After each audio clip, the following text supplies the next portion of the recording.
खंडेराव लक्षात असू द्या. होय राज.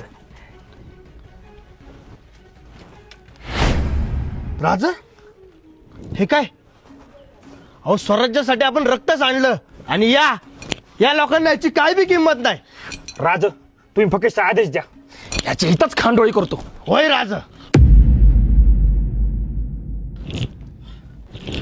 हे बघा राज, अहो हिरोजी इंदलकरांनी आपल्या स्वराज्यासाठी रायगड बांधला. तुमच्याकडे काय मागितलं? एक पायरी. का? तर तुमच्या पायाची धूळ त्यांच्या नावाला लागावी. आणि याची लोक, तसा काय गड यांच्या बापाचा आहे. राज आपण पाचशाही बुडवलीत, कित्येक झुंजा केल्या, त्या अफजलल्याला उभा फाडलात या रयतेसाठी, आणि त्या औरंगाच्या डोळ्यात डोळे घालून स्वराज्याची झळ दाखवलीत. ते हे असतं लोकांसाठी. सर्जेराव, खंडेराव, शांत व्हा.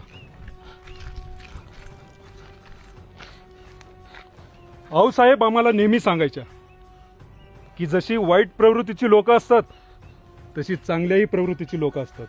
सर्जेराव, म्हणूनच आपण या चांगल्या प्रवृत्तीच्या लोकांसाठी स्वराज्य उभा केलं. बघा मावळे कसं गडाचं संवर्धन करतायत. आजच्या स्वराज्यातले ते खरे मावळे. बरोबर बोललात राज. हो राज, तुमच्यासाठी आणि स्वराज्यासाठी 1000 वेळा कटू आणि 1000 वेळा मरू बी, पण प्रत्येक जन्मी तुमचा मावळाच व्हायचे. देवाचं शिवरायाचं मावळ व्हायाचे, देवाचं शिवरायाचं मावळ व्हायाचे.